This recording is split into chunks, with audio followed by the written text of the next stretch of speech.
Hey, good morning. Are you kidding me? What a great day today. Welcome and hope you're having a wonderful day. By the way, today at some point, I don't know when it's going to happen, but at some point today you can watch us also streaming on Facebook Live. Of course, the YouTube crowd is already up, rocking and rolling. The Twitter crowd is already up, telling me that I'll never comment on Chris Ballard's AK, whatever the hell he said. Well, I've already done that. And I can continue to do that if you would like. But there is a bunch of news that I actually don't have here on our script. One, Brittany Griner final arguments today in her cannabis trial or her weed trial, whatever you want to call it over in Russia. That final arguments leads to Friday, ladies and gentlemen. There will be a sentencing, or I guess what we could say is before a sentencing, I guess we got to get a verdict. So there will be a verdict on Friday and a sentencing if, in fact, there needs to be a sentencing. Now, a lot of things can happen between now and then, but as you know, I have been keeping up with this. We've been at the forefront of saying, hey, look, I understand Brittany Griner doesn't like the United States. I understand Brittany Griner's been, ridiculous. But hey, look, she should not be in jail this long for something that simple. I also understand the other side of it, which is, hey, man, don't go to Russia and break the laws. But she's an American, and I would like to see her out. Although, I must say, a Time magazine, don't make this person out to be a hero. She was disrespectful of others' laws, got caught, and away we go. All right, also, it was revealed that Tiger Woods was offered like anywhere between $700 and $900 million to join the LIV Tour, and he said no. I'm not going to make Tiger Woods out to be some hero for saying no. Look, if Tiger Woods was me, he would have said yes, but he's Tiger freaking Woods. And he's got more money than he has sense, and he's got a reputation that has been whitewashed by those in the media that are afraid to say, hey, man, where's that Buddhist stuff you said you were doing?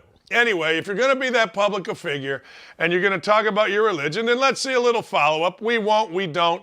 I personally don't care, and good for Tiger Woods turning down $700 to $900. Of course, there is an article today by the worst of the worst, a man named Dan Wolken in USA Today, talking about how the LIV Tour is soulless, all that kind of stuff. LIV Tour is in its second or third event. I mean, I don't know whether it's any good or not, but I do know this, you got to give it a moment. And as I've said before, the LIV Tour is not slowing down. Also, I don't think one day kind of cuts it for Bill Russell, the celebration of Bill Russell. 2 state championships as a high school player, 2 NCAA championships, 55 games in a row as a college player, an Olympic gold medal, 11 NBA championships, 2 more as a coach, a civil rights leader, not a civil rights fraud, not a civil rights grifter, as we see today. No, a civil rights leader. I believe Jim Brown, even though Jim Brown has been arguably among the worst human beings on the planet for his treatment of women over the years, Jim Brown, Lou Alcindor, a.k.a. Kareem Abdul-Jabbar, Muhammad Ali, obviously, and Bill Russell have been as active and as good and as important to our civil rights history as any. Now we've got grifters, we've got shysters, we've got guys on both sides. Hell, I just saw where that fraud Sean King,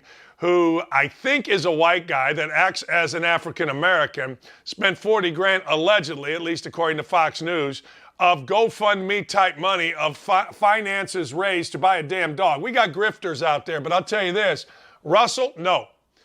Alcindor, Jabbar, no, because he was an activist as Lou Alcindor, but Kareem Abdul-Jabbar, absolutely not. Bill Russell, as I said, no. Muhammad Ali, please. Jim Brown, absolutely on the forefront, not afraid to speak out. Hurt his cause a bit by his treatment of women, but for whatever the reason, people have given that a pass. But those folks have had it rough. Now, we all look at slights on Twitter. I'm going back to what Jerry Seasting said yesterday. Remember when Jerry Seasting said, hey, look, Dan, the story was always in Reading, Massachusetts, a town, I guess, a little bit north of Boston. During the playoffs, Bill Russell got his house broken into with words all over the walls. Well, you know what those words were. Of course you know what those words were. We all know what those words were. And yet, Bill Russell, yes, he was angry. Yes, I'm sure there was some bitterness. But when I started researching Russell yesterday in terms of people that know him, they always said one word, gregarious, outgoing. Just because he didn't sign autograph doesn't make him a bad guy. He didn't sign autographs because he didn't want to sign autographs. That's everybody's prerogative. But I got to tell you, I always felt that way. I told you yesterday my opinion of Bill Russell.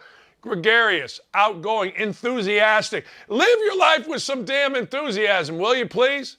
It's evil, somebody said a mean tweet to me. Somebody wrote an article. So what? Who cares? Think about what Bill Russell had. Hell, my own house got firebombed back in the day. Molotov cocktail thrown at the side of the house, and away they went. I am still amazed, and yet I'm not amazed that Deshaun Watson only got 6 games. There's a great article in ESPN, ESPN.com, by Dan Graziano.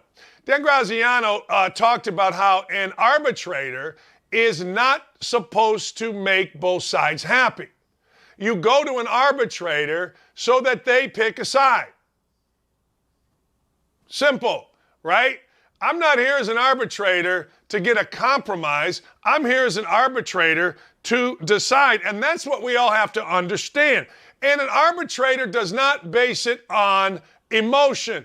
An arbitrator bases it on the evidence presented to them and the precedent set in place. A lot of emotional media members losing their mind, trying to placate, but that's what an arbitrator is to do. An arbitrator is to take the evidence and the precedent, and away you go.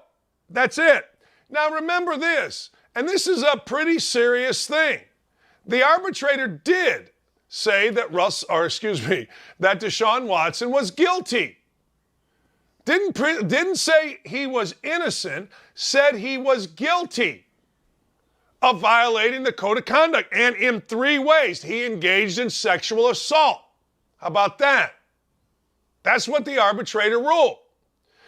By engaging in conduct that put another in danger. So those 2 things, and then I'll go to the 3rd violation of the code of conduct. The 3rd one was, and I'm just reading this verbatim, puts the integrity of the NFL at risk, his actions. So you have 3 things that the arbiter said. The arbiter said engaged in sexual assault.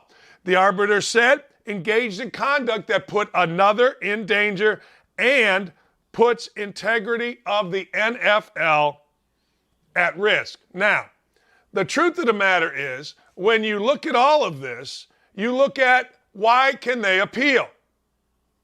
Why can they appeal? Well, they can appeal, the NFL can, because she said they engaged in sexual assault and put another in danger. Right there gives the NFL the right to appeal. If they said he didn't, then the NFL could not appeal. Does Roger Goodell have to arbitrate this appeal? No, he does not have to. He can designate somebody else, which seems silly to me both ways. You've already designated somebody else, Ms. Robinson. That's right. She was designated as the arbitrator. But Goodell now is the appeal arbitrator, which seems really silly to me. It's going to be interesting because a lot of things are coming into play here. Number 1, you're seeing a divide along racial lines. White journalists are talking about how horrible only a 6-game suspension is. African Americans are talking about, wait a second, he was proven guilty. This is somebody that actually had all the facts in front of them.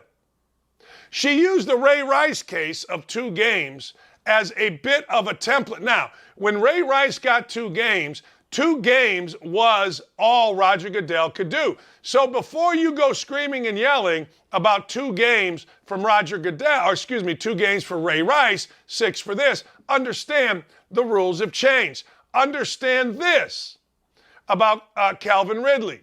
This is one where it says very clearly, very, very clearly, if you gamble, you're going to be suspended for a year, maybe a lifetime ban. Hell, I've seen it on the wall at the Colts camp. I've seen it.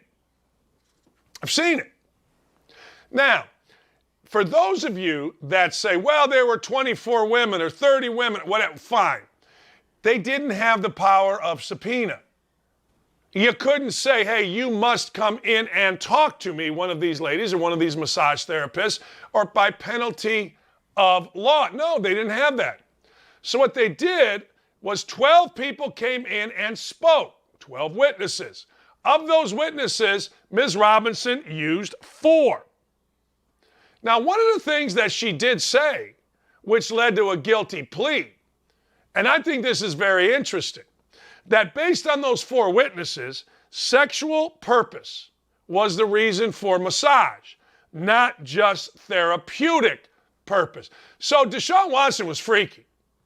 Deshaun Watson didn't blur the line. He jumped over the wall of, hey, I'm coming in here to get a massage, or I'm using my position and my massage to get sexual pleasure. That's what she's saying here. This was for sex, not therapy. And that's a big deal. It's a big deal for Watson. In fact, when you read this, you kind of wonder, wait a second. She's already saying, hold on. Wait, she's already saying there was a sexual assault. Why wasn't this charged? There's a lot of reasons why things couldn't be charged. Maybe the victim didn't want it charged. Maybe the victims didn't want it charged. Maybe they just wanted, after they saw all of this, not to go to court. There's a lot of reasons here. So why 6 games? Well, again, when you are in her position, you use precedent. And there really is no precedent when you go through all of this where you say, okay, well, 4 games for Deflategate, people are using that.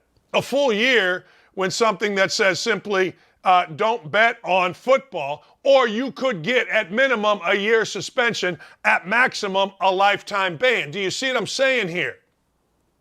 Those are already in place.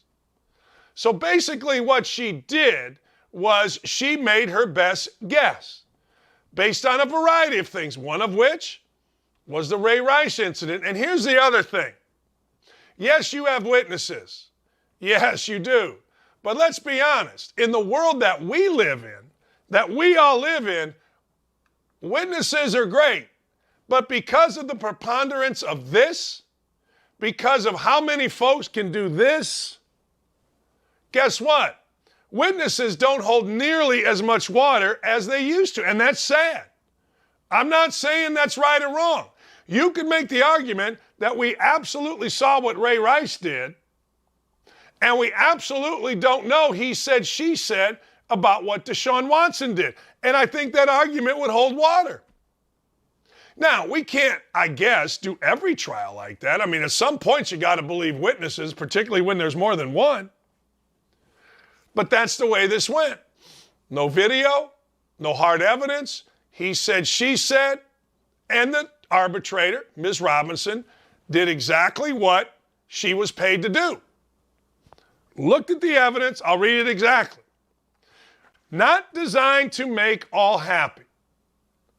You're not a compromiser, you're an arbitrator. When baseball players go to an arbitrator, it's the baseball player against the team. Arbitrator says, I rule for one side, I rule for the other. That's what this is.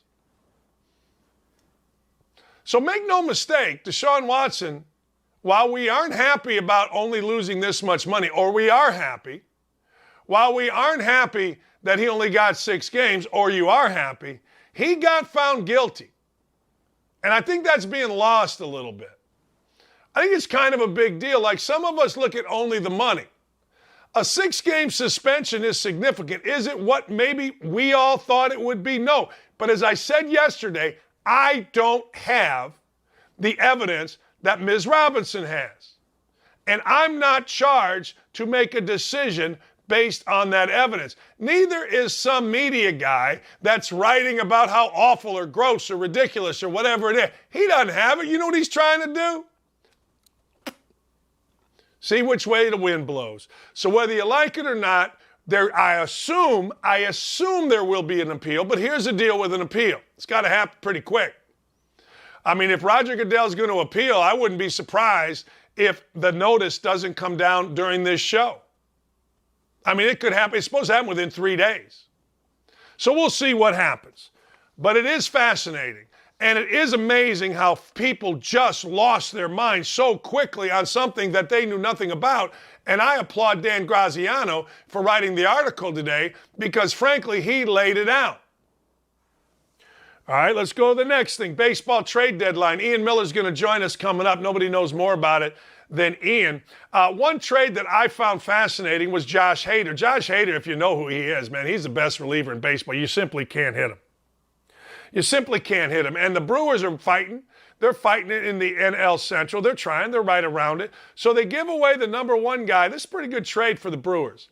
They give away the number one guy in Hader to a team that's trying to win now. They get the number two guy in Taylor Rogers back. Now, Rogers is a free agent at the end of the year, but what they really got is a guy named Esteury Ruiz, 23-year-old kid, who everybody tells me, at least everything that I've read, is the next superstar. He's crushing it. He just got assigned to AAA. They also got a kid named Robert, I can't even read my writing, Gasser. So I'm reading about this kid. This is how I look at baseball. 115 strikeouts, 28 freaking walks in 90 innings. I always look at more than a strikeout an inning and you're doing pretty good. And then they got a guy that was fourth. Look, I don't care about all these baseball trades per se. I'm sad that the Cubs aren't involved. It blanks me off to no end. But I got to tell you, I liked it when Hader left because I'm a Cub fan, and whenever he came in, it was lights out. So he gone to the West, but a bunch of young, pretty good players are coming in. I don't like that either. What the hell are the Cubs doing? It drives me crazy.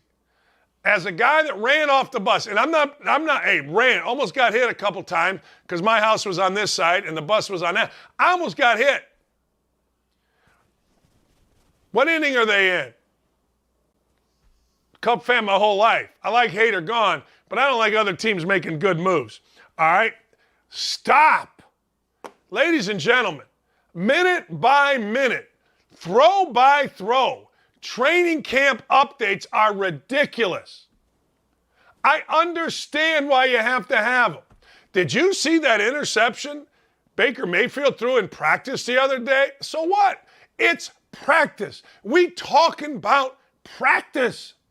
We're not talking about a game here. You get minute-to-minute throws, minute-to-minute rushes, one-on-one. I understand why we have to do it, but I'm cautioning you fans, listen to me. You're supposed to make mistakes in practice. Let me ask you a question. Training camp's open to the public, right? It's not like shoot-around day at the NCAA tournament where you go watch your favorite team and they come out in front of fans and then they go to some desolate high school gym to really practice. It's not that. This is the team's practice. So don't get excited when Matt Ryan hits Alec Pierce and oh my God, it looked great. He's wearing shorts, no pads, no rush, no nothing. And I get it. It's the NFL. It's the biggest of the big. We want to know everything. There's shows on literally all day about the NFL. We get it. But fans, it's practice. You're supposed to screw up. You're supposed to learn. Well, you know, Baker Mayfield went 8 for 10 and Sam Darnold went 9 for 10. I think Sam Darnold's clearly the favorite. That's not how it works. As a coach, what you do is you take what you think equates. And then you figure it out. There's a guy, Caesar Rayford. Caesar Rayford was the star of Colts camp a couple years ago. All the little Indianapolis media boys and girls were losing their mind.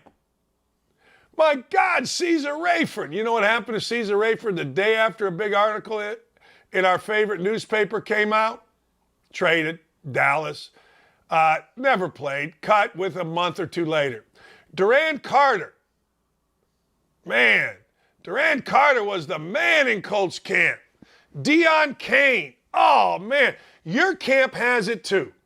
Your camp has the exact same thing.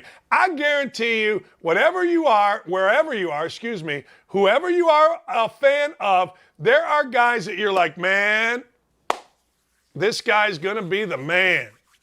Chris Carter's son, Durant Carter, He got great pedigree. Most talented guy, yeah? Boom, boom. I mean, everything. Never played it down. Because the way you evaluate as a coach includes statistics, absolutely. But it includes so much more. Does his speed equate? Does his burst equate? Who's he playing against? A couple years ago here in the wonderful world of Colts, Chad Kelly was all the rage. Free Chad Kelly! He was Jim Kelly's nephew. Jim Kelly and Frank Wright played together, thick as thieves. So Jim Kelly got Frank Wright to bring his nephew, Chad, into Colts camp. I'm sitting at Colts camp. I'm watching Chad Kelly.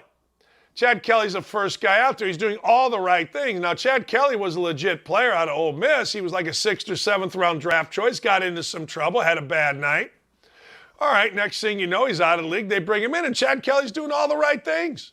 First guy out there, working hard. I'm watching it. You know what? To the naked eye, you could see that he was okay. He was a legit NFL, training camp quarterback. Comes in a preseason game, he's all right. Not bad.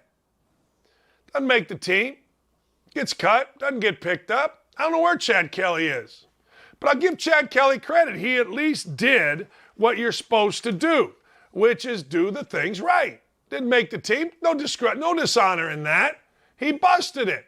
But man, oh man, I think he was on the practice squad actually. And every single time Jacoby Brissett or somebody had a problem, it was bringing you have one of those. Of course you do. Every town has one of those. Ours, Caesar Rayford, Duran Carter, Deion Kane, Chad Kelly. Those are ours, at least in the recent past. In the recent past.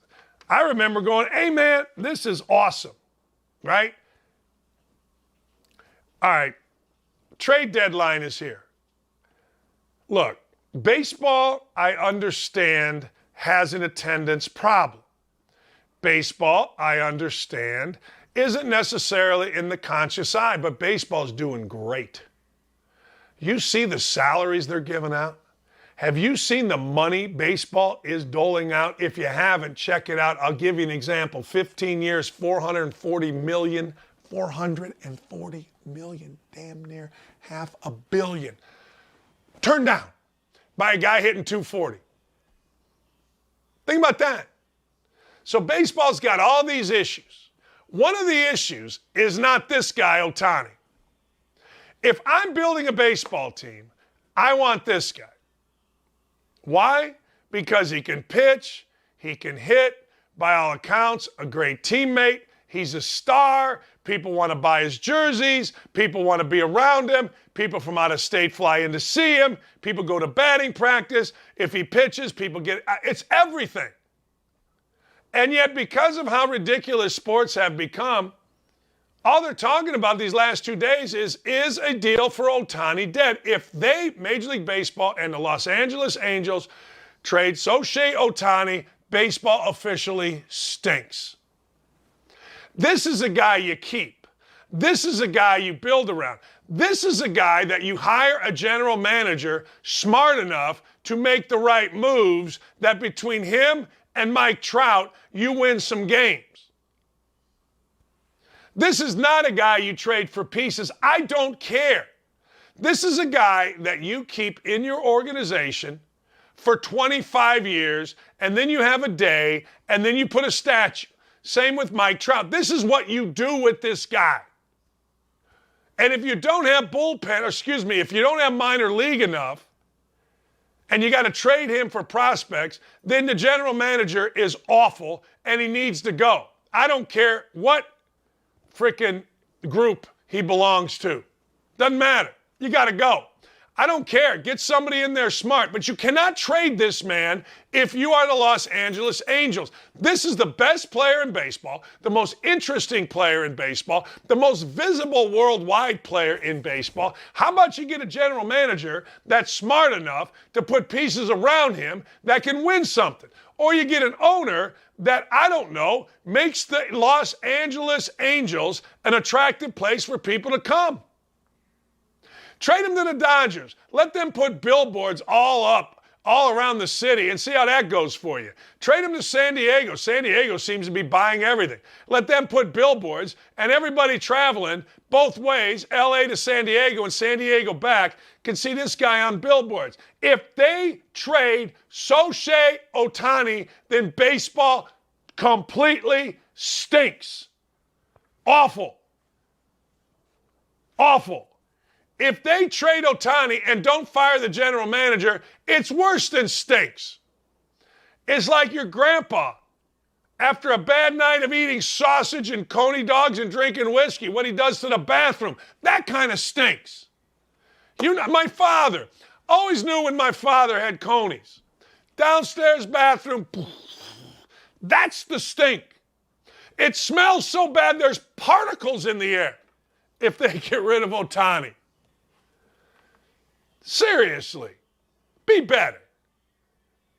Just be better if you're whatever that guy's name is, Moreno. You got a job. You're supposedly this smart guy. Quit being a jackass. You got the best player in baseball. You got the guy everybody else says is the best player in baseball in Trout. I know he's hurt. Get it done. I got 5 coaches coming up. 5 coaches that are on the hot seat. One of which you're going to say, well, that's idiotic. He's not on the hot seat. The other one, when I started researching this, I'm like, how in the hell is he on the hot seat? But then when I really started researching it, I'm like, yeah, okay, he's on the hot seat. I got one guy, you're going to say, no chance. You're an idiot. But I'm not an idiot. Everything that I say to you where you say, okay, Doc, you're an idiot, it's got no chance, always turns out to be true. Aiden O'Connell for Heisman, baby. We'll be right back. 5 NFL coaches, in my opinion, the top 5 under the most pressure this year. We'll be right back.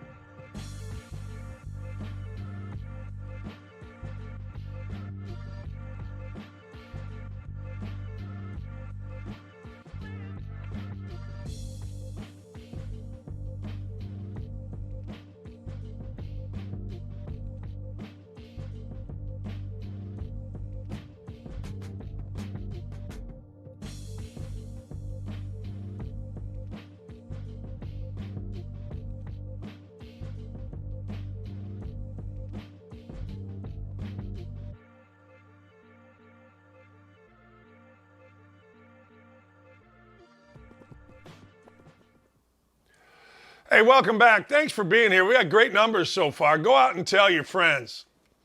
Go tell your friends about the greatest show on earth, about the most handsome man on the planet.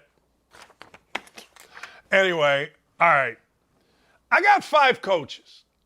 I did skip over one thing I want to talk about. Peyton Manning just keeps winning. Peyton Manning does not mess around. Peyton Manning and Luke Bryan are going to host the Country Music Awards. I like both. Big fan of Peyton Manning. Went to see Luke Bryan. While he is a bit cheesy, yeah, it's pretty good. All right. There is a preponderance. I love that word. I heard Natalie Turner say it. She put it in her Twitter account, and I just liked it. I'm sorry. I liked it. But anyway, let's talk about coaches on the hot seat. Now, in the world that I live in the world that I go about the business of rocking and rolling in, I think coaches should be given 5 years. I think if you come into the NFL, unless you're just a mess, like one of the things that's going to happen for the Jacksonville Jaguars is they're going to get the discipline that Urban tried to instill for a year or two under Doug Peterson. I anticipate the Jacksonville Jaguars to have a big, big, big jump. And the media is going to get it all wrong. They're going to give it to, well, a more professional environment here with Doug Peterson. And no, what happens is when a coach comes in, is universally disliked because of discipline, because of toughness, because of snarkiness, that eventually takes hold on the team and it carries over for a year or two. The Bob Knight, Mike Davis theory I've talked about forever. But here's the deal. there's also the other way. The other way is when you come into a city that universally hates its coach no matter what, and if you don't make a big impression, you're screwed the rest of your career. And you know who that is? I'll tell you exactly who that is. Matt Eberflus, number 5. I'm going to give you the John Calipari theory of coaching. All right, you ready? When John Calipari came into Kentucky, John Calipari was bigger than Kentucky fans. Oh my God, they said, we got John Calipari. Did you see this? We got John Calipari. Oh my God, we had Billy Gillispie. Oh my God, let me click. It's John Calipari. You were bigger, Calipari was, than the fan base. And the fan base went nuts. So you get a little bit of leeway. That's right. You get a little bit of, hey, by the way, we'll give him time because he has got a proven track record. I think that guy's going to be great. Why do you think that guy's going to be great? Well, I think that guy's going to be great because, well, you know, he was great here, he was great there, and we're just lucky to have him. That's not the case in Eberflus. Eberflus, we in Indianapolis, and I say this and it hurts my head, we in Indianapolis were very happy that Matt Eberflus got a head coaching job. We were very happy because it got Matt Eberflus the hell out of here. Let me say that again. The defense was awful with the Colts when it needed to be good. 4 straight touchdowns against the Ravens is all you need to know when basically they had a game put away. All right, so now Eberflus goes to Chicago. And let me give you the history here. Once you start out bad in a city like Chicago and you are not the golden child, it don't go well for you. Now, Indianapolis, we don't care. The media is different. We're not, the only guy that really rips anybody is me. Thus, the only guy that really gets ripped is me. But I digress. Megan Turner, did I say Natalie? Somebody blow my head off. We got to get Megan on. I got to give a formal apology. Anyway, I don't even understand what she tweets, but I love it. Anyway, let me go back to Eberflus. So Eberflus, since 2012, the Chicago Bears, when they fired Lovie Smith, Mark Trestman, 2 years, John Fox, 3 years, Nagy, 4 years. So at least they're trending in the right direction. But I'm telling you, man, you get off to a bad start and you're not, I don't know, Sean Payton, they're going to be calling for Eberflus today, tomorrow, and the next day. Makes me sad. My wife grew up with Matt Eberflus. My wife and her brother grew up with the Eberflus boys in Toledo. They're friends. But I got to tell you, in Chicago, you're not the golden child. You, ladies and gentlemen, have a problem if you don't get off to a decent start. And frankly, there's no evidence here from Indianapolis that Eberflus will get off to a good start based on his defenses that he was in charge of here in Indy. Eberflus, numero 5. Numero 4, oh man, the pastor, Frank Wright, beloved by the media. I mean to tell you, everybody loves Frank Wright. Not somewhat loves, everybody loves him. Nicest man in the world, quarterback whisperer. Only problem is, he hadn't made any quarterbacks better. Andrew Luck quit under his watch. Why? Andrew Luck, according to every source, mostly his father and others, didn't like the Colts' organizational direction. Now, that was a problem. Mike Greenberg talked about it. One of the problems with the organizational direction is most great players don't like to be coached soft. And there's nobody softer than Frank Reich and Chris Ballard. Now, performance. Hey, look, 9-8 last year, not very good. You got to remember, the Colts play in the weakest division in football. It's a division that made the Tennessee Titans the #1 overall seed in the AFC. 4 years, 1 playoff win. 2 playoffs, not won the division yet. 57% winning percentage. Yay, rah, go fight, win. Certainly better than mine in college, but don't let me be the standard. The truth of the matter is, Frank Reich's team starts slow. They're doing everything they can to fix that. They get pretty good, and then they you-know-what the bed. He's lucky to have a job right now, Frank Reich. Last year, the 2 losses back-to-back to end the season. One against Oakland here, where everyone's All-American, Shaq Leonard, missed a blatant, wide-open, I'm going to kill you sack on Derek Carr. And then the next week, Eberflus's defense, to start the game against Jacksonville, couldn't stop Trevor Lawrence and the Jacksonville Jaguars in a tradition like no other. The Colts can't beat the Jaguars in Jacksonville. But anyway, I digress. So they crapped the bed the last 2 games. Jimmy Irsay, the owner, had and demanded a meeting in his office upon the return from Jacksonville. The 2 guys, Ballard and Reich, were lucky to keep their jobs. Very lucky. Because the NFL, at least in Jimmy Irsay's world, used to be all about winning. But in Indianapolis, we have the great correction. The great correction is Ryan Grigson, who was 52-34 as a general manager, as opposed to 41-41 by this guy, was too mean.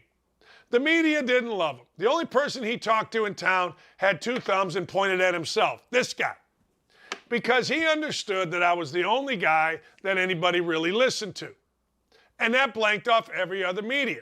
So the big correction, we're getting kindler, we're getting gentler. Remember last year, the Colts, because the players didn't want to, didn't even have OTAs. But Frank Reich is beloved. But I'm telling you right now, a duplicate of last year, 9-8, no playoffs, easiest division in football by far, and guess what? Frank's packing. Because Ballard is a survivor. Big-time survivor. It will be now, even though we're on our 6th quarterback during this regime, and somehow, some way, Frank Reich, who didn't develop Brissett, didn't develop Jacob Eason. Let's see. Luck left. They begged Phillip Rivers to come back. He said no. Carson Wentz was the golden child. 1 year of him, the quarterback whisperer, didn't develop him. It is starting to be seen, and rightfully so, unless something happens, as a house of sand. I was talking to Stacey Dales from NFL Network. She said what everybody says. Oh, we love this place. Oh, my God, do we love the Colts. All media loves the Colts. Indianapolis media legitimately has Camp Ballard. They go to Camp Ballard, they eat pizza, nachos, and watch film because Ballard's a survivor. He's smart enough. But I'm telling you right now, Frank Reich doesn't win at minimum double-digit games. If Frank Reich doesn't win a playoff game, Frank Reich, he out. Next on the hit list, and I don't want anybody to get fired. I don't want nobody getting, what do they call it, the Ziggy, the Turk, the Axe. Nobody. But I got to tell you, man, Matt Rule had 1 good year. Maybe 2. Maybe he had a good year at Temple. And then Matt Rule went to Baylor, and I guess he had a good year, but it's starting to look like everybody wins at Baylor. But Matt Rule is number 3 on the hit list. Look, I get it. Christian McCaffrey's the greatest player in the history of football. Stop. Christian McCaffrey's a running back. He's fine. He's a luxury. That's what he is. Matt Rule right now is 10-23 in 2 years. And I got to tell you, there's really no interest other than Baker Mayfield, who, by the way, was very classy, saying it's not my business when it came to Deshaun Watson. Very classy. Good for Baker Mayfield. But the truth of the matter is, Matt Rule has done absolutely nothing to inspire anything in Carolina. When you go 10-23, and frankly, you got a quarterback competition that's between Baker Mayfield and Sam Darnold, there isn't much to go yay rah, go fight, win. Now, Matt Rule doesn't catch the scrutiny that an Urban Meyer did coming out of college. Why? A lot of media jealousy about Urban Meyer. No question about it. Nobody really knew Matt Rule. Matt Rule had a little bit of a background in the NFL, and we learned one thing about NFL media. They're very fraternal. They're very provincial. They want their own. They want guys that they know they can go up and talk to as head coaches. They knew Matt Rule from his days as, like, I don't know, offensive line coach or something nondescript like that. But that got him into fraternity of all the clowns in the media that will kiss your ass if, in fact, you are nice to them and you know them. So Matt Rule and his 10 wins over 2 years hasn't really, at least nationally, been discussed as somebody that, oh, I don't know, should be on the hot seat. You know what? I do believe this. We all like to be praised, right? We do. But what we don't like in these businesses is to be forgotten. Matt Rule is basically forgotten. Like, apathy is the worst. You know, love and hate, that's not, no. Love and hate are almost the same thing. Apathy is the worst. Does anybody legitimately give a rat's ass about the Carolina Panthers that doesn't live in Charlotte? Does anybody legitimately, if you went out on the street and you asked somebody, I may do this today, who's the coach of the Carolina Panthers? Matt Rule is 10-23. And I'm going to get, all right, 10-23. Mike McCarthy won 12 games last year. Who's on a hotter seat? Who do people know? You don't even know Matt Rule exists. And that's a good way to be. I'll never forget Calvin Sampson telling me, damn, the Indiana basketball job is way different than the Oklahoma basketball job. I said, yeah? How so? He goes, damn, nobody cares about Oklahoma basketball until after bowl season. And then they don't care about basketball once we get closer to spring football. At Indiana, you get 17,000 people in Assembly Hall packing it on a Sunday against Chicago State. And he's right.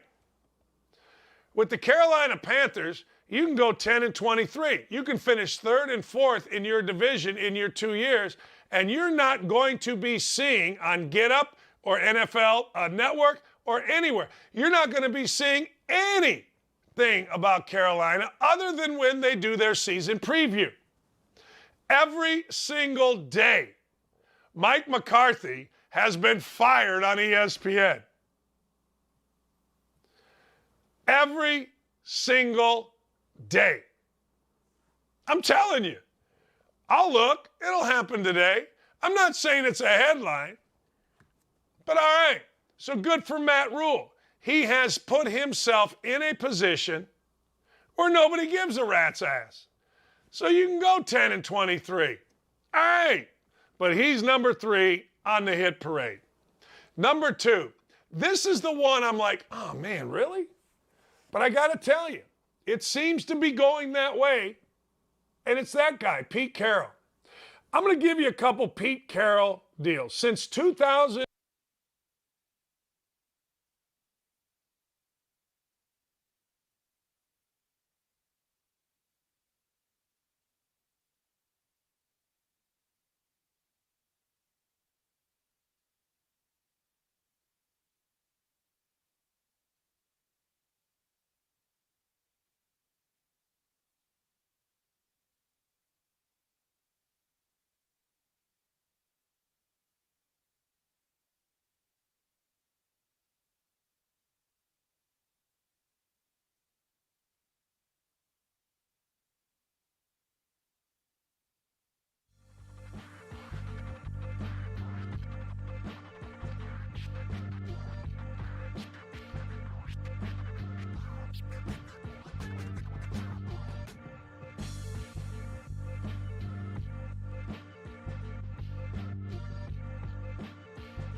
What a great day. A little power surge here in the neighborhood. Boom!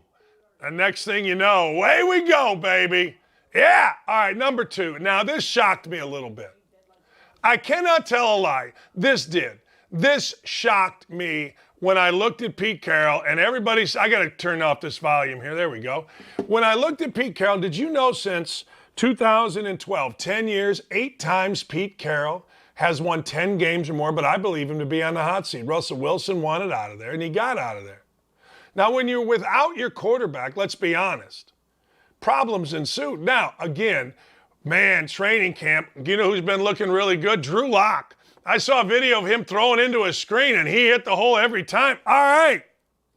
8 double-digit wins, but he went 7-10 last year, and you can overstay your welcome in coaching. There's a reason most coaches refer to Larry Brown as the smartest coach ever. Why? Well, he was a great coach. He took jobs where you could win big, Kansas, UCLA, and college, and he got out before the posse. He got out before he overstayed his welcome. So when you look at the history of Larry Brown, he basically coached, not basically, he coached in half of the teams in the NBA. He kept moving. Pete Carroll didn't keep moving.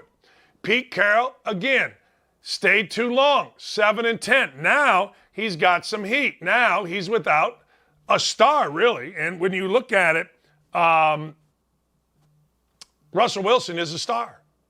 Doesn't have a star. We'll see what he can do. 7-10 last year is not good enough in Seattle for a guy that's tired. It felt like Pete Carroll had to do a little public PR to keep his job once the whole Wilson thing went down. It felt that way. But when you look at his record, it is absolutely phenomenal. In my world, Pete Carroll is coach forever until he decides not to be coach with the Seattle Seahawks. In the real world of NFL, man, that ain't how it works. That is not how it works. How it works is what'd you do? You went 7-10. Russell Wilson didn't want to play for you, so he had to leave. That means there's internal problems, which means you've got to go. That's the way it works. Man, tough job. All right, number 1 on the hit parade's easy. It's Mike McCarthy. Did you know that Mike McCarthy, you would never know this, did you know that Mike McCarthy went 12-5 last year? 12-5 puts you in the Hall of Fame. Winning your division, I know people poo-poo that, but let's be honest. When you win a game and you're the Dallas Cowboys and you beat the New York Giants, people say, oh, man, it's a division game. It's a hell of a win. They won a division game. But then you go ahead and you win the division, and everybody makes fun of you and goes, well, nobody cares about winning division. Let me ask a simple question. When's the last time there wasn't a hot seat in Dallas? When's the last time Jerry Jones and this squeeze that he puts on coaches has actually worked? He brought in Jimmy Johnson, right?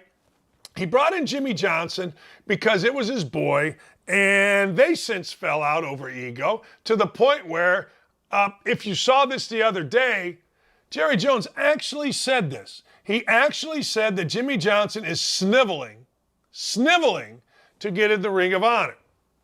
And every quarterback and every coach since has been squeezed. The other day, what did Jerry Jones say?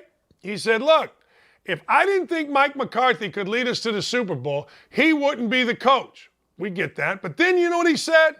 And I have options. Has anybody ever doubted that Jerry Jones has options? No. But Jerry Jones needs you, and he needs his coaches to know that he has options. I'm old enough to remember when Jason Garrett was on the sideline with the clipboard in front of him, and he was the guy that Jerry Jones died for, wanted, continued to think was going to be his coach. Guess what? He became the coach. Guess what?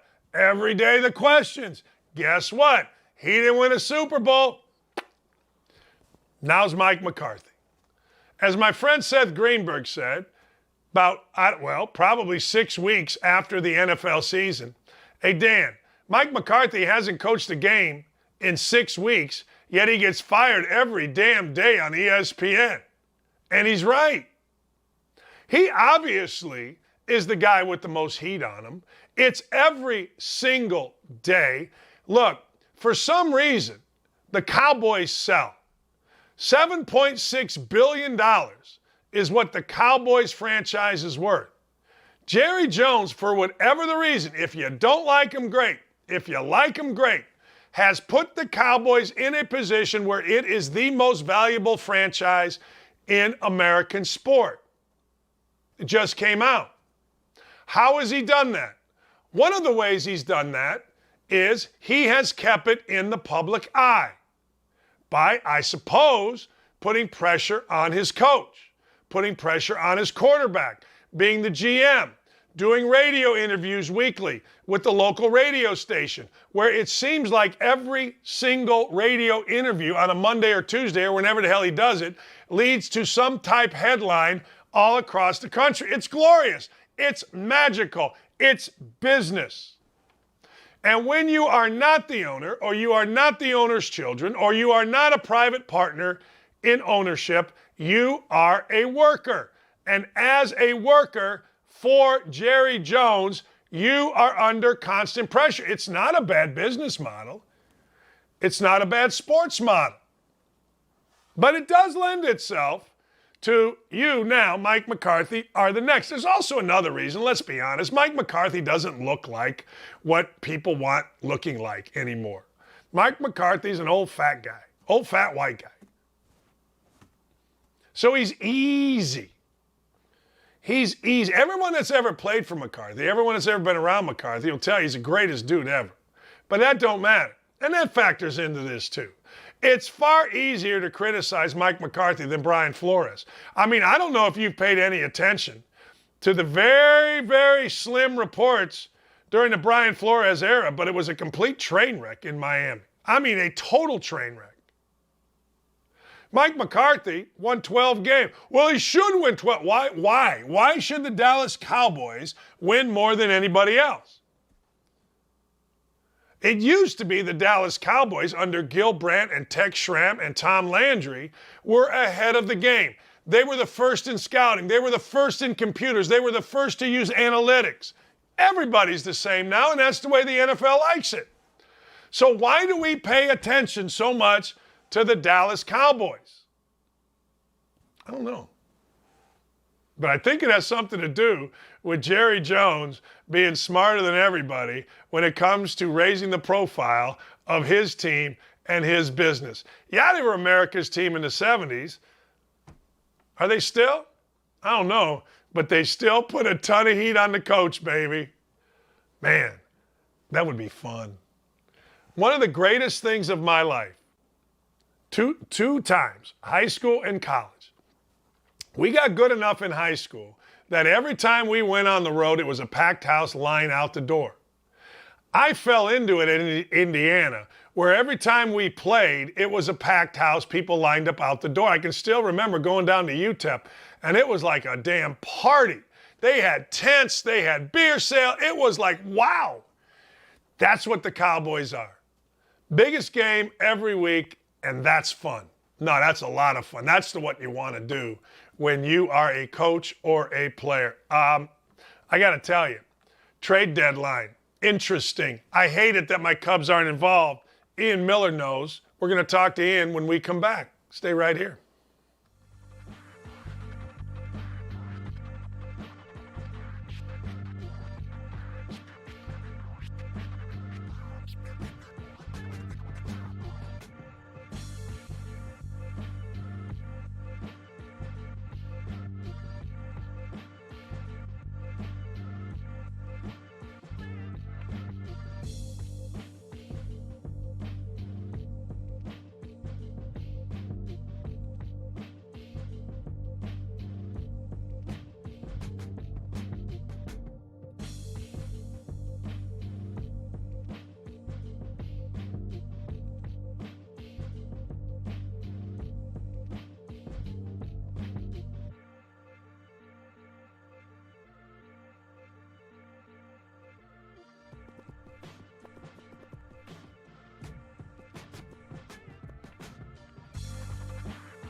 Hey, welcome back. Trade deadline in Major League Baseball. And, you know, the truth of the matter is, I hate being a Cub fan. Look, I've said this before, and I'll say it again. When you are fat, old, and ridiculous, you are looking for appointment TV on your, well, in your life. Cubs playoff baseball, August, September, into the playoffs, must-see TV for me. There is none. Ian Miller joins us, one of the best writers in the country. You can read him at Outkick.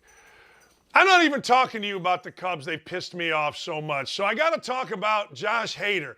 I looked at this trade, did a little research. This trade makes a lot of sense for both of these teams. And you made mention, hey, look, if there's a big name to be had, the San Diego Padres are going to go have it. Hey, Dan, so sorry, I lost you for a second there. Could you repeat that? Yeah, I was talking about the Hader trade and how you made the comment that if the Padres, if there's a big name to go get, the Padres want to go get it. Yeah, definitely. They always seem to kind of chase after whoever the biggest name and available might be. They did this a few years ago, even when it was people like Matt Kemp and Justin Upton and Craig Kimbrell. It didn't really work back then. They didn't make the postseason, but it was surprising that Hader got dealt at all. But the fact that he did get dealt to the Padres, that seemed to make sense. And I think it did make sense a bit for both sides, where the Brewers were able to kind of, they got Taylor Rogers, a good pitcher, and they were able to kind of maintain their competitiveness this year while theoretically setting themselves up down the road. And the Padres got kind of a bigger name reliever and got him through next year as well. So, they can try to kind of make two runs with Hader towards the postseason. And that's the thing, right? I mean, Taylor Rogers, good pitcher, but he's not Josh Hader. He's second in the league. Estuve Ruiz seems to be the prize in this bad boy. And Lament is a guy that has been good at different times. And Gasser's a prospect down in high A. So this is maybe one of those rare trades that it worked out well for both teams possibly, huh? Yeah, I think so. I think it did make sense on both sides. I mean, I'm sure for the Brewers fans, it's hard to give up on Josh Hader after, he's been so good for them for such a long time. He's not having his best season this year. And so maybe that was kind of a motivation as well, where, the Brewers have Devin Williams, who's been, incredible. I think he's pitched 28 consecutive scoreless innings, something like that, or 28 consecutive scoreless appearances. But Hader has just been is so good there for so long. I think the Padres thought, this is a significant upgrade for us going forward for the rest of the year, where Hader has a lot of playoff experience and has shown that he can perform in big moments. And if you're going into a wild card series right now with the Braves, which is where they would be, you feel pretty good about Hader getting, facing Ronald Acuna and Dansby Swanson and Austin Riley in the ninth inning, maybe more so than you would with Taylor Rogers. So what is, to me, this seems a bit, and you mentioned 2 years with Hader. It seems to me we got to get to the World Series one of these 2 years if you're San Diego, no? Yeah, I mean, they seem to be kind of all in, especially if they do go after Soto, and now the rumors are Soto and Josh Bell from the Nationals. If they make all those trades, they're going to empty out the top 10 of their farm system. Like you mentioned, their prospects they just gave up for Hader. If in the prospects they would have to give up for Soto and Bell, they're really all in. They have to try to get there in the next couple of years, especially also because they're spending a fortune right now. Their payroll is really high. If they get Soto, they're going to be over the luxury tax. Potentially the next couple of years. So they really are, with this move, I think, trying to signal we're trying to win a World Series in the next couple of years.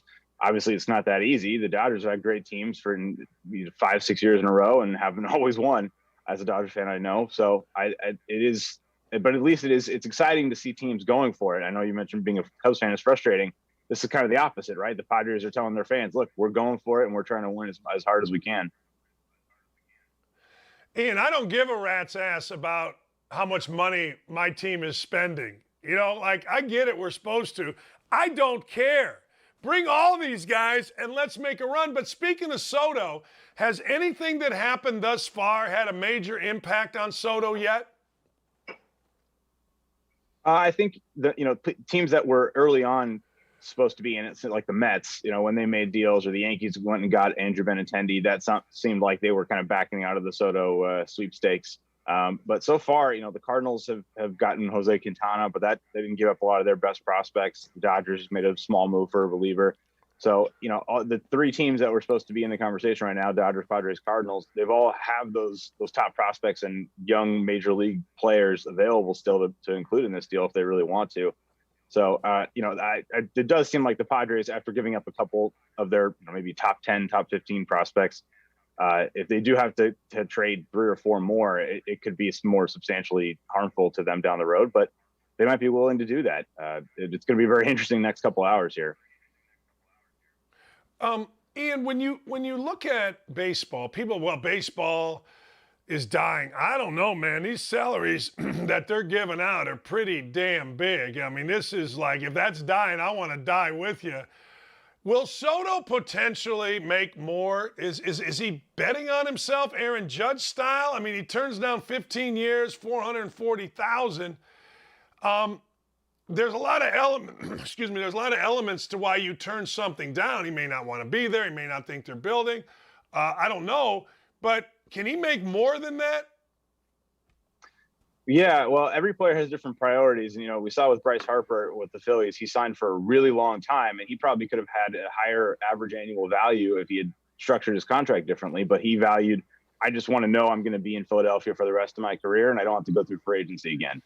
Soto could be saying, I want to bet on myself a bit where, because he's not a free agent for 2 more seasons. So he could say, well, I'll sign a, 5-year deal for $300 million or, $250 million, and then sign another 5-year deal for $250 or $300 million.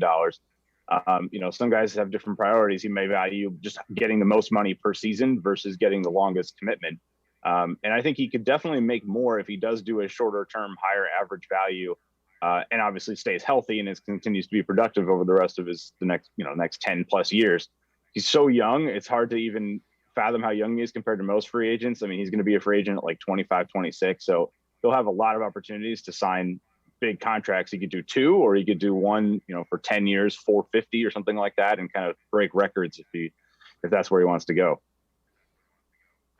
Yeah, it's interesting. I talk about this all the time in the NBA. People ask me, why do kids leave that are seemingly not ready? And the reason is you want to start your clock to the second and maybe third max deal that you can get. I mean, 1 year in college is one less year service time in the NBA. And it's the same thing in baseball, particularly with a guy like Soto, who is so young. He can sign 2 of these as opposed to 1. So that totally makes sense to me, and maybe get on a better team. Yeah, definitely. It's pretty clear. I think he's soured at this point on the Nationals. You can just kind of tell he wanted to be there. He wanted to try to win, and they're clearly not in any position to win. And I don't think I guess they just didn't feel like the offers they made were really serious about trying to keep him there for the long run. And I'm sure a lot of baseball players, almost everybody wants to win a World Series, and he's already won one. And I'm sure once you've done that, it makes it even more. You'd want to chase that even harder. So. Any team he goes to is obviously going to be trying to win this year and the next couple of years with him. And so there's a potential that he could have a couple of other shots, and then sign free agency. And, who knows? He's going to have the whole league bidding on him, and he'll be able to kind of pick and choose location and competitive strategy at that time. I hope the Cubs act like a major market, not a mid-major market, and go big. I mean, that's just me. Did the Yankees signing Trevino and Montas, what does that do for the Yankees? It's definitely a lot more depth. I think that was their biggest concern, was just, they've had great performances so far this year, and Nestor Cortes has an incredible story. And, obviously Aaron Judge has been incredible, but it gives them some more depth in the back end of the bullpen in the rotation. And Trevino's not been that great so far this year, but he has a history of being a good reliever, and Aroldis Chapman has really struggled. So I think it kind of gives them a few more options to get to Clay Holmes, who I'm sure they still feel very good about. So and Montas is kind of a bit underrated because he plays in Oakland, and people aren't watching, don't pay it, not always being able to pay attention to Oakland A's, but I think he could definitely help them be a good 3 or 4 starter for them going into the postseason. And, that's really what they're trying to just do, is improve on the margins. They don't really need to make a big splash. Ian, when I look across the board at baseball, I say to myself, if you trade Shohei Ohtani, then baseball sucks, because that's the kind of guy. Look, you're a Dodger fan. You imagine, let's say you trade him to LA or you trade him to San Diego, and next thing you know, you got billboards all along. What is it? The 5 or the 10? Like, you got to be smart enough as a GM, I think, to build around a generational guy. No? I mean, what? Am I so wrong here? I don't want to see Ohtani go somewhere else for prospects. He's too good. Yeah, no, you're definitely right. It is crazy, and that's kind of been a thing with the Angels, is that they have tried, to their credit. You know, they brought in Anthony Rendon as well, and they brought in Noah Syndergaard, and they have tried to and compete with him and Trout, but obviously both of them, Trout and Rendon, have battled injuries, and Ohtani's been incredible, but they don't have the team depth of somebody like the Dodgers, where they can roll out a lineup 1 to 9 that's really hard to compete with. So it is frustrating, and it's unfortunate for baseball that this kind of once in a lifetime story isn't getting a lot more attention, and he is popular, but it could be even better for baseball if he was on the national stage consistently and competing for the postseason and in the postseason. But the Angels just can't seem to put together a good enough group, and their farm system hasn't really, they've had some big prospects, haven't really panned out so far, and so it's really hard to see that. But I would love to see him on a competitive team just to get him more exposure, at least. Yeah, it feels like in baseball, you got to have a postseason moment to solidify your greatness. I don't know. That's just the way I look at it. 100% agree. When you look back at career highlights, there's always something that for a lot of these, major Hall of Fame level players that jumps out at you as this was a special postseason moment. Mookie Betts hitting a home run in 2020 World Series in the 8th inning to kind of solidify it in Game 6. There's a lot of these. Obviously, the Kirk Gibson home run. So there's having that kind of iconic moment that will be replayed over and over and over again for Shohei Ohtani would be really cool to see. All right. Why? You're the COVID expert in my world. All of a sudden, we're seeing guys, Pete Carroll's out, Kyler Murray's out. What's going on here with COVID? Yeah, I mean, it's definitely, it continues to circulate. It's always going to circulate. And unfortunately, basically, we'll all get it, whether or not we even know it or not. And, if you don't, for a lot of people, they're not going to have any symptoms. You don't get tested. You won't even know that you contracted it. But, obviously, there's still, I'm sure, some protocols in place for guys that if you do feel sick, they feel obligated to get tested. And, it's funny because for so long in athletics, we had people that were playing through illness as seen as like a virtue. There's the famous Michael Jordan flu game against the Jazz. And, now it's like, well, they might not even have symptoms. How many times do we see these statements? Oh, such and such has tested positive, but it has no symptoms. And they're out for a week or 10 days. Unfortunately, you're just going to have to start treating COVID as something we have to deal with permanently. It's never going to go away. So if you have to start treating it like we did all these other illnesses, and that just hasn't happened yet in society, where we've moved past treating it as something special and unique. And in California, they're talking about going back to masks. What's your thought on everybody, going back to masks? I saw Fauci said that the other day. Sporting events, you're in an enclosed area. What's your thought on that? Well, he's never going to give it up. I think he's never really going to go back to where he was in February of 2020 when he was telling people that masks don't work. But California, that's a real concern that I have, and many others have had, that it's going to be kind of a rolling, indefinite thing in a lot of parts of the country, where you'll just see, specific areas, Los Angeles or, New York or Chicago, where, the local authorities will mandate masks as soon as cases go up, which they will do forever. Will come and go in waves. That's, until they really admit that masks haven't made much of a difference. And right now you can see, if you look at Japan, they are shattering all of their previous case records. And obviously we know a lot of people in Japan are wearing masks. So no matter how many times we see that it doesn't really make much of a difference, it's just kind of become an ingrained part of, this follow the science mentality that we see in a lot of the major cities. So yeah, I have a concern it's going to be a rolling thing going forward. Okay, we've already seen, let's talk specific to like baseball playoffs. Truthfully, I forgot about COVID. You know what I mean? Then all of a sudden I see, well, this guy's got COVID, that guy's got COVID. He's got to sit for 5 days until, the whole thing. I really haven't seen it in baseball this year, have I, Ian? I mean, I guess maybe somebody gets put on the DL for COVID illness list and I haven't paid attention. Am I wrong about that? No, it hasn't seemed to make much of an impact. There have been a few guys that have been out on the IL. I mean, honestly, what might make a bigger difference this year in the postseason is the stupid rules in Canada with banning unvaccinated players from coming in to play the Blue Jays. You know, we've already seen this pop up with the Cardinals and the Royals, and yeah, I could definitely see that making a significant impact. Andrew Benintendi was just traded to the Yankees, and obviously they're going to be in the postseason, so. It could rear its head if these guys are not vaccinated, and it's ridiculous that they are requiring this at this point. I don't think that the COVID IL is going to be an issue. I think there's one of the guys that was out for a couple of days was saying, when baseball players were like, "This was so stupid. I didn't have any symptoms, and I'm never getting tested again. I'm not going to do this. It was a waste of time." So I think that's kind of the attitude at this point for a lot of players: is I'm not even going to risk testing positive for this. I'm just going to play through it. Is there any talk of Canada relaxing that ban? There was discussion about it in their, I think it was their parliament recently, but it didn't pass, didn't go through. So I haven't heard anything since then. It doesn't seem like it's changing anytime soon. It's hard to believe it's defensible at this point. I mean, you know, Justin Trudeau, everybody, he's gotten COVID, he's been vaccinated and boosted. It's not preventing transmission or infection of people, so there's just no justification for mandating it as a condition of entry to the country. Obviously, we still do that here as well if you are an unvaccinated foreign traveler. So it's just really frustrating and hard to see how this gets fixed in time for just a couple of months from now. Doesn't seem likely. Blue Jays going to make the playoffs, right? I think so. They have a lot of talent. They were struggling early on. It seems like they're finally starting to pick it up and play well. The Red Sox kind of faded, so that was their main competition in the AL East for that last wild card spot potentially. And they have a ton of talent. I think they are as talented as anybody. So I would be surprised if they don't make it. I think they're going to be in there for sure.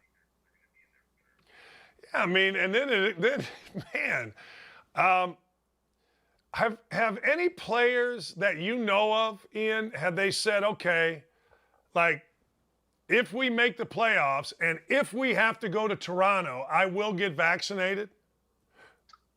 There were some reports that Benintendi had said he would be open to it. I know JT Realmuto from the Phillies had said, I'm not doing it. I'm not letting Canada tell me what to put in my body. And I think at this point, that's the attitude for a lot of players. There's even some smaller. I think Andrew Chapin was a trade target. He's a reliever, and he was unvaccinated. And but it's hard to say. It's hard to say if these guys are gonna, when it comes down to it, if it's gonna matter. I want to side with the players to say it's ridiculous that you should be forced to do this, and so I almost kind of hope they don't. But I hope it does impact Canada. And to me, this is an MLB failing that they weren't going after Canada for this a long time ago. They've been happy to do activism for some other political issues, but they've kind of been hands off in this instance, and it's been pretty frustrating to see it. Hey, before I let you go, you mentioned the Dodgers. Where are the Dodgers in all this? We go see anything out of the Dodgers today? I think they'll do something. I don't know if it's going to be the Juan Soto type trade. As a Dodgers fan, I certainly hope so. You have to give up a lot, but you don't always get a chance to acquire a generational talent like Soto and have him for a couple more playoff runs. They don't have to do anything. They're on pace to win 110 games right now. And when you sit there going, you're running away with the division and you're going to win 110 games and have a bye, you can feel pretty good about your team. And that's without Walker Buehler. He's been out for a couple months, and Chris Taylor's been out, and Blake Trinan has been hurt, who was supposed to be one of their key bullpen pieces. So I think they can feel really, really good about where they are, even if they don't land Soto. But obviously, it can never hurt to make your team that much better. And I personally would love to see it. I think it would help them win a World Series. DeGrom's back, right? I think that's today, right? He's supposed to be back making his start. Yeah, so that'll help the Mets a lot. How big is that? How big is definitely that? I'm watching Scherzer. Go ahead. Yeah, definitely going to help the Mets a lot. When he's on, there's nobody in baseball better, and he just can blow hitters away with the fastball and the velocity and incredible slider and breaking pitches. So, that was kind of their goal, right? Was to pair DeGrom and Scherzer, and they haven't been able to do it. So I think Mets fans can be really excited to see these series where you could have Scherzer and DeGrom pitching in the same series, and it's going to be really hard to get past that group of pitchers. That's what I'm saying. Like, do you think we'll come out of today, the trade deadline, it ends at 6 o'clock, do you think we'll come out of today with it still being the Yankees in the American League and the Dodgers in the National, assuming it is that right now? Where do you think we'll come out of today? I think so. As great as Soto is, if he goes to, say, the Cardinals or the Padres, I think those teams still don't have the same kind of depth that the Yankees and Dodgers do. They have a lot of good players, but the depth that you see in the Dodgers lineup 1 through 9, and same with the Yankees, where there's just no easy outs. There's no break for opposing pitchers. They also have really dominant top rotation type starting pitching, and quality starting pitching 1 through 4 for their postseason series, and deep bullpens too, where you have a bunch of guys that can get people out in the 7th, 8th, and 9th innings. Even if Juan Soto does go to, say, the Padres, I think there's still too many holes to make them as good or at the same level as the Dodgers and the Yankees. I think those are definitely the 2 best teams, and then maybe the second tier would be the Houston Astros. Is Judge still the MVP? Yeah, I think you have to at this point. I mean, obviously, everything Ohtani does is remarkable, and it's incredible to think of how good he's been as a pitcher with a 3 ERA, and obviously still hitting the ball incredibly well. But Judge it seems like he's maybe not a lock, but he's really heading towards hitting 60 home runs. And if somebody does that, I think it's pretty hard to go away from them winning MVP. And I think it's also very, very clear too that the Yankees are not where they are without Aaron Judge having this kind of season. So to me, he's the runaway MVP in the American League. Is 60, let's say he hits 63, okay? Is that, like, to guys that really pay attention, is that kind of the record because of no steroids, assuming, and kind of a dead ball? It is incredibly impressive. Me personally, I still would say that Bonds did get the record, and obviously the steroids have tainted that forever, and that's unfortunate, and unfortunate for baseball and unfortunate for Barry Bonds. But I think you still kind of have to break that number to officially claim yourself as the record holder, and it kind of sets a dangerous precedent of picking and choosing which records we value based off of what the potential behavior issues of the player involved. So. And obviously Barry Bonds wasn't accused of using steroids for his entire career, so you can't discount every home run that he hit. But I do think that it would be an incredibly impressive feat and would generate a lot of interest around the league. But I wouldn't call it a new record. Fair enough. All right, last thing before I let you go. I talked about this last week. Pete Rose is going to be on the field for a 1980 celebration. He's been banned from baseball, and the ban was supposed to be you can't go on the field, all that kind of stuff. He's been on the field numerous times. If you're going to, I've said, and I want your reaction, I've said if you're going to ban the guy, then do what you said, ban him. If not, put him in the Hall of Fame, put a big plaque, say what he did. Where are you at in this whole Pete Rose thing?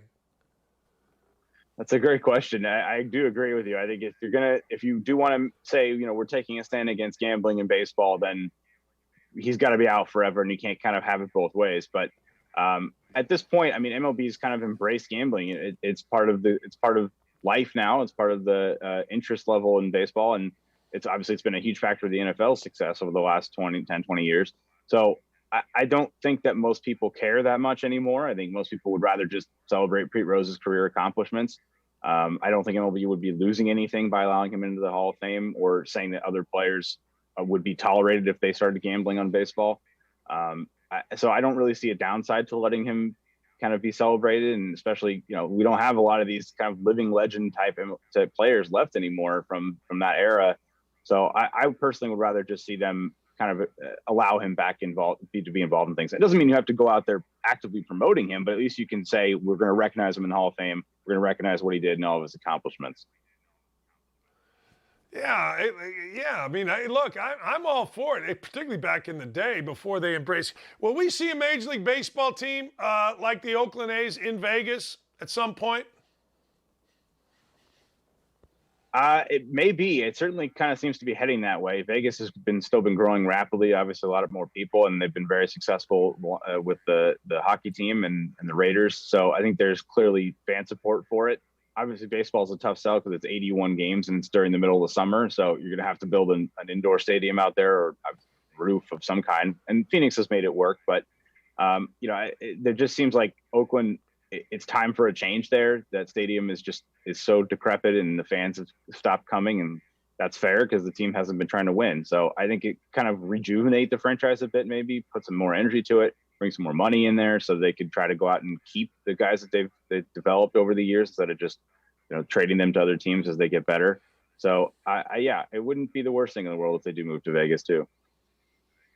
I agree. I agree. I do. I think it's time. Ian, I can't thank you enough, man. Thanks for the time. Appreciate you.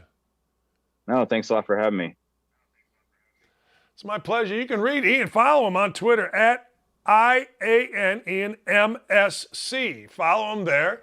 Read him at Outkick. Look, Outkick, we just tripled last year's readership on the website, and Ian is one of the biggest reasons why. He's a terrific writer. You guys know Bobby Barak. You guys know what we're doing here, and it is terrific. But let's go back to baseball real quick. Man, oh man.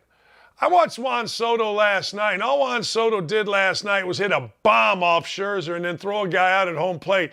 It was like the perfect audition for Juan Soto to get traded and to make $1 zillion last night. Like Scherzer threw one in on him and Soto gave it one of those, right?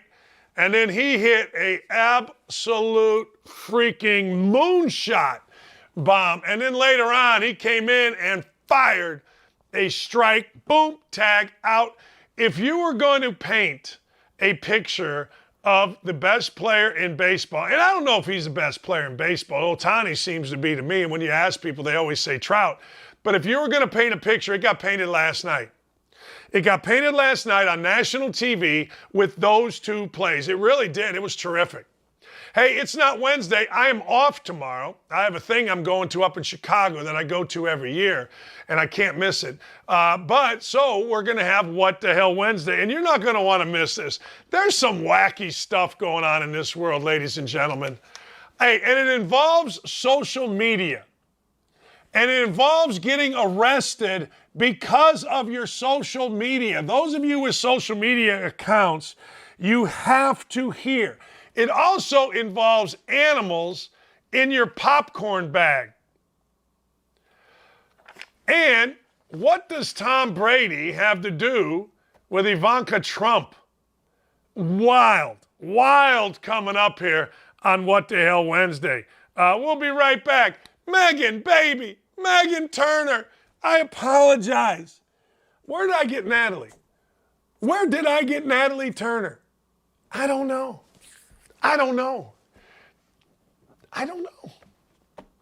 Megan, we'll be back. Megan!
Man. Hey, welcome. We've had a monster today. That was really good right there with Ian Miller talking about the trade deadline. It is Tuesday. It is not Wednesday, but it is a what the hell Tuesday because, well, frankly, I'm off tomorrow. It's the first day I've taken off as a member of Outkick during the week, but I have two commitments that I have to make every year, and I cannot not make them. And this is one of them. All right, this is from my guy, Indy Spanglish. Indy Spanglish is a great dude, great father. And Indy Spanglish is one of the best follows on Twitter if you are into smart stuff. If you're into just groupthink and stupid stuff, Indy Spanglish isn't for you. And he has a segment, hashtag BSU not. Well, this happened in the UK. Can we play this, please? This actually happened. Someone has been caused anxiety based on your social media post, and that's why you're being arrested. This is a true story. This is what actually happened. Hampshire police would realise how ridiculous this is. It is. Good. I'm glad to come to this. What did it need to come to? Tell us why you escalated it to this level, because I don't understand. I posted something that he posted. You come to arrest me. You don't arrest him. Why has it come to this? Why am I in cuffs? Because there's something he shared, then I shared. Because someone has been caused, obviously, anxiety based upon your social media page. That's not his. Why you've been arrested. Darren, I've got the law. No. Because somebody has been caused anxiety based on your social media post. Hey, let me tell you something. If I had everyone arrested that caused me anxiety over their social media post towards me, I would literally have nobody arrested.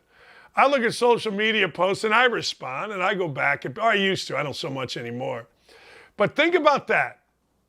Ladies and gentlemen, that is the world as we know it. You are being arrested. Arrested.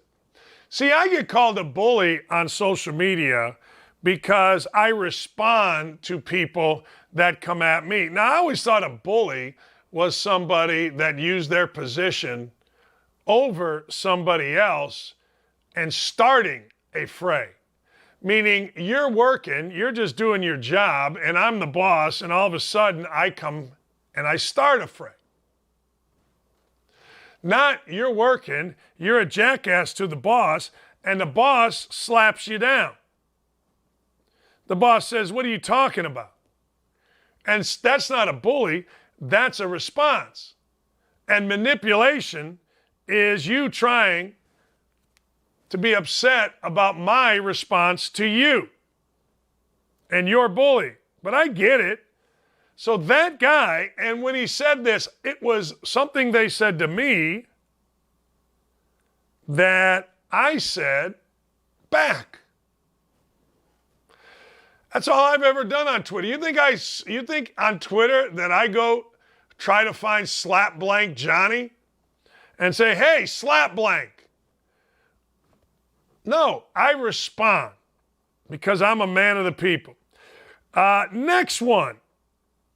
Airbnb has come under fire after reports that a very popular rental has been rented multiple times that were once slave quarters. Do we have this video? I don't think we do. It's posted this week by Wynton Yates, known on the platform as Lawyer Winton, highlighting a now deleted listing in Greenville, Mississippi at the Panther Burn Cottage at Belmont Plantation. It's advertised, listen to this. There's one thing that you don't know what the history of the building is. You're just trying to make some cash.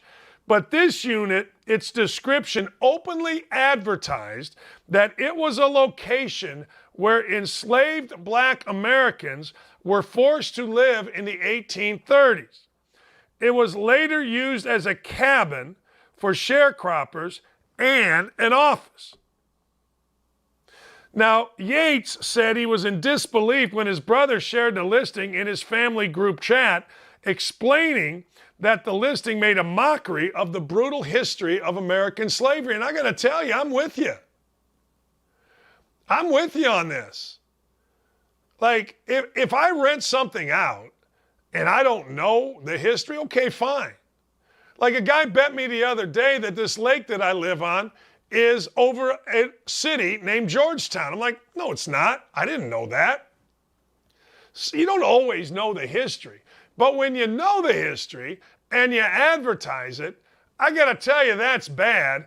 But if somebody decides I'm going to, I don't know, rent this Airbnb because I want a little history or feeling of what slaves went through, are you insane? Growing up, Yates said, my family would take my siblings and cousins and I and put slave shackles on our hands so that we could get the weight of the steel that was put on our ancestors' body to contain them. To see somebody just blatantly making a mockery of it just didn't sit well with me. Yes, I'm all in on this. I don't blame you. Spokesman for Airbnb, we're taking this report seriously, have deactivated all listings associated with this property as we investigate. Apparently, there are others in Georgia and New Orleans. There you go. All right. There is, they don't care, and I agree with this too, they don't care about the true history of that space. They care about the plantation in its visual beauty. They have the privilege of mentally removing themselves from that history because they are not affected by it in present day. If you were to put any black American in that space, the emotional reaction would be night and day. I agree. I agree they should be memorialized as historic spots. I do. Slavery was awful. Slavery was brutal. And it's one of the reasons that I never want to hear NFL players compare the NFL to modern slavery. Because when you, as Mr. Yates said, you put on those shackles are heavy. Those shackles are not light. And the truth of the matter is, they didn't make millions, if not almost billions of dollars. NFL players didn't. So I'm with this. I'm glad this got exposed. There are some things, you can say something happened here or something happened there. Hell, in Indianapolis, one of the things that they had to do with the Canterbury Hotel is stop saying the hotel room that Mike Tyson committed rape in. People are sick enough that they actually wanted to be in that room. So when they redid the Canterbury Hotel, the whole thing changed. I mean, people, weird. Very, very weird. This is something my family would do, this next one. I'm not going to lie to you. Like, this next one, my family would do. A bride is outraged after learning that her family were making bets on how long her marriage would last. Man, if that doesn't say Dockage, I don't know what does. I honestly don't. I have no idea. That would be my family sitting in the back going, nah, this ain't working. Let me look here. I can look in my guy there's eyes. I'll give it a year and a half. I'll make the over under a year and a half. Who's got what? What do you got? I'm writing it down. This is something the Dockage family would do. I don't know if your family would do, but she expressed her outrage after discovering that her family had secretly betting on how long, this is her own family, listen to this, how long it would take for her fiance to regret marrying her. She was supposed to get married, this woman, at the end of August, but is considering canceling the wedding. She claims she was told by her cousin that members of her family have been making bets behind her back on how long they think it will be. Listen to this. This is her family. How long it will be before her husband-to-be realizes he made a mistake tying the knot. She confronted her family. Her family told her, look, It's a harmless joke. She, however, is claiming that her family accused her of hiding her real personality from her fiancé so that he wouldn't realize she was actually awful until after the marriage. So what her family is saying is, look, we get it. You wanted to get married. We know you're horrible. We know you've duped this bloke. Next thing you know, we're going to bet on it because this dude's going to figure it out, and away you go. When I confronted them, the bride said, they said it was a harmless joke. I didn't have the personality to be a submissive housewife, which a man like my fiancé would obviously want. My sister-in-law made a joke about making sure my fiancé didn't realize it until after the wedding when I confronted him. I was already upset, but her joke made it 10 times worse, and I told everyone I was going to cancel the wedding. My family told me I couldn't do it because people would talk and my future in-laws wouldn't be happy about it, but I told them I didn't care, and they could tell everyone why I had a wedding ceremony. My parents were telling me not to cancel it, as I would regret it. It would be embarrassing for our family for it to be canceled now, but I'm not backing down. Hey, look, my opinion, cancel the damn wedding if you want to cancel the damn wedding. Who cares what people think? Cancel the damn wedding. That's easy. That's not even hard. That's like, hey, you know what? Or don't cancel the wedding if, in fact, you think they're wrong. If you love the guy, why would you cancel the wedding? If you love the guy and your family's wrong, do yourself a favor, bet the over. So your family feels bad for the guy. You're mad about that. And frankly, if you love him, who cares? Seems what I think. All right, this is one of the worst stories you're ever going to hear. And I want you to hang on to this just real quick, okay? This is one of the most awful, scary, horrible things, and I'm being totally serious about this. I love popcorn. I don't like popcorn. I love popcorn. My wife hates when I eat popcorn. My mother and I eat popcorn because, well, we love popcorn. We eat it like this. It gets all over. It's crazy when I eat popcorn. And then for the rest of the day, I go like this. Listen.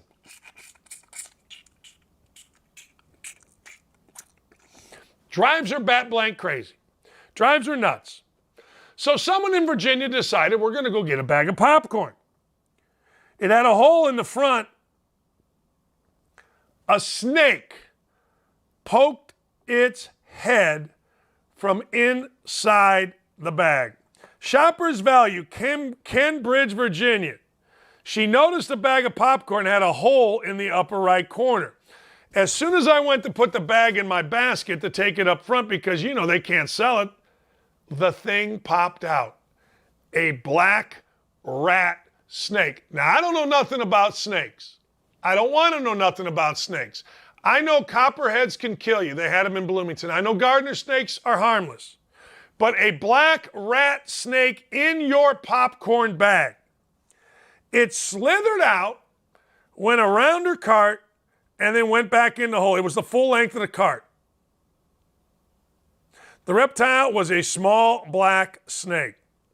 We have no idea where it came from. We're investigating to try to find out where it came from, but we have no inclination that there could be others. Black rat snakes are indigenous to Virginia, but not commonly found in bags at the grocery store. So the rest of the day, you're going to forget about this tomorrow, but the rest of the day today, when you open up Doritos, when you open up those nachos, when you open up that bag of popcorn, when you open up everything, you're going to be thinking about the black rat snake and could it possibly be in here?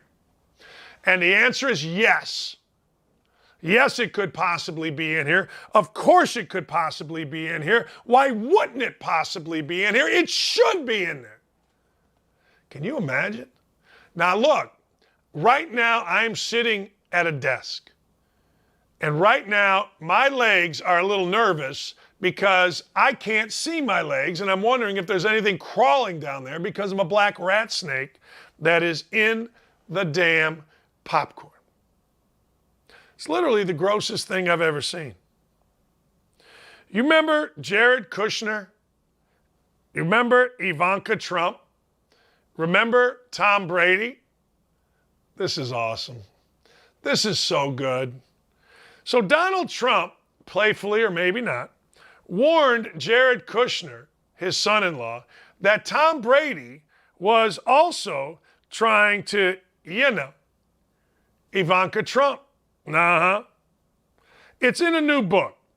Donald Trump has always loved Tom Brady. It's an obsession. Breaking history, a White House memoir. Jared Kushner wrote a book about his time in the White House. He's married to Ivanka Trump, Donald Trump's daughter. So they did not like each other. When Jared Kushner was the editor of the New York Observer in 2007, there were an annual New York power list. Trump did not like where he ranked. He said, please stop sending me your paper so I don't have to read BS like this anymore. All right. Long story short, 2 years later, Kushner was dating Ivanka and started to discuss possibly getting married to Trump's daughter. Kushner said, I could feel my voice shake as I managed to say that Ivanka and I were getting serious and she was in the process of converting to Judaism. Donald Trump then asked, I think a legitimate question. Let me ask you a question. Why does she have to convert? Why can't you convert? Kushner said it was Ivanka's decision. All right?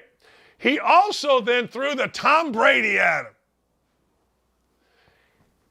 He said, I want to remind you that Tom Brady has interest in Ivanka, so he better have the best intentions with the upcoming nuptials. Stern mentioned this to Brady, and I just listened to this interview the other day. It was in 2020. Trump has always dreamed of you marrying Ivanka. And of course, Tom Brady handled it perfectly. He said, well, that was a long time ago in my life. There was never that where we were dating or anything like that. Guess what? Both Tom Brady and Giselle and Kushner and Ivanka got married the same year. Now, maybe, just maybe, he was right. Maybe, just maybe, Tom Brady was interested in Ivanka. And by the way, I got her name right, Ivanka. I didn't get Megan/Natalie Turner's name right. However, I will rectify that in a second. But anyway, I like what Trump's doing there. Crap or get off the pot, as he's telling Jared Kushner. Her name is not Natalie. Her name is Megan Turner. And I love Megan Turner, and I've never met her, and I've never talked to her. But Megan Turner handles basically everything on our website, at least at the Don't At Me. And I foolishly, ladies and gentlemen, foolishly called her Natalie. She joins Megan/Natalie. I got to tell you, I apologize. I don't know where Natalie came from. I don't know. What can I say? Hi, Dan. Yeah, I changed my Twitter name just for you, though. My name is Frank, by the way. Hey, Feel Frank. free to call me Ed or Frank. Hey, Natalie/Megan, I got to ask you, is there someone why would Natalie have popped in my head? I don't know. I get called all kinds of names. There's this one cashier at Target that calls me Elizabeth every time I go in. So I think I just have one of those faces. I'll tell you what you do have. You have the ability. I read your tweets every day, and I can't understand you. I mean, you speak in cryptic language of the cool kids. You do. I'm like, man, what did she just... I'm going to read you one here. It's going to take me a minute. But I'm going to read you one here, and I'm like, what in the hell does Natalie? And by the way, she's a great follower. You got to follow her at Meg N. Turner. All right, so it's at Megan, not Natalie. Where is this here? It's not the preponderance of evidence. That one I understand, and I've used preponderance 5 times today. Hold on. There was one here, and I went, what in the hell? Penna lost so much blood, but is also going in on these submission attempts. I assume that was UFC. Mm-hmm. Yeah. I'm a big UFC fan. Big UFC fan. I'm usually drinking to watch All right. UFC. Heads up. GN, don't be weird. Oh, good night. Don't be weird. Oh, all right. All right. Hold on. Hang on, caller. I always get the good mornings, y'all. Big X game fan. I got that. All right. I like this one. Bro, parts of speech existed before you made pronouns political. Like, go watch Schoolhouse Rock. Google something, spin back. Like, parts of speech were a thing before, like, this whole debate over, like, she, her, like, we the people. It was in response to that one. I don't remember if she's a candidate for what part of Florida government, but she's like, pronouns aren't in the Constitution. It's like literally the first word of the Constitution is a pronoun. We the people. Right. We, like, spin back, like, come back when you know what you're talking about. like what are you doing? Like, she's running for government? What do you mean? That's could be an elected official? Like, spin back. Watch Schoolhouse Rock and come back when you're educated. Like, is spin back a young cool person's words? I mean, spin back. I really just tweet exactly what I'm thinking. One day it'll come to bite me in the butt. I'm having to censor myself right now, Dan. I almost just said I a bad word. understand. I do it all morning. Okay. All right, here's one. This is like, are people tweeting in the shower? Oh, did you see that Twitter has like those little status things? It has like a little shower and it says shower thought. And I was like, shower thoughts? Y'all are tweeting in the shower? What is that? Weird. Wait a second. You cover everything. Every time I see one of these little treadmill looking things, I died laughing like, all right, here we go. People trying to make it look like they are spawned into the new fit. Like, you know how like in video games people spawn back into the game? Like like they literally spawn into the new outfit in like TikTok reels or TikTok videos or like Instagram reels, but they're like on these little treadmills and they're just like walking in their little outfits, and I'm just not clear on what they have going on right now. Maybe they're just working out. Maybe they're just no, it's solely for Is content. And they do well every time. The videos do great. I should maybe do it. I don't know. This is the best one. This is the one. This is the one I was looking for because I saw this and I thought, okay, I'm not sure I've seen a little treadmill. All right. So people this deserved more likes. This deserved more tweets. This deserved more responses like, WTF are you talking about? And the average age would be like 1 million, like me, right? But I'm telling you, PPL, by the way, it's not people, it's PPL. Trying, which is good. I figured you'd go TRYN or something, to make it look like they spawned into a new fit. Is that a new outfit? Yeah. Or what is fit? Outfit. All right. See, because we should do a segment. I thought getting fit, deciphering Natalie's tweets. Yeah, that's what we should do. We should do a segment. Old meets young, cool meets dork. Once a week on our show. Son of hey, look, I swear to you, Natalie, I'm not gonna lie to you. I'm not. Most of them I can figure. but the spawned into a new fit. I'm not so sure I didn't boycott you for a day or two and go, I don't know. I got nothing. I'll start putting a translation under just for Dan. Yes. Danlation, Natalie. Well, I am sorry. I apologize. But this has been the most fun segment I've had in a long time. I will forever call you Megan, and I apologize for the Natalie. No idea where that came from. It's okay. Thank you for having me. We got to do this again. We got to do this every week. Old meets young, cool meet. I know. Thank you for all you do for me, by the way. Oh, you're welcome. We have a new website, by the way. Everybody go to Outkick. What's new about it? Oh, I lost her. Okay, everybody do go to Outkick. All right, let's go. Rope-a-dope.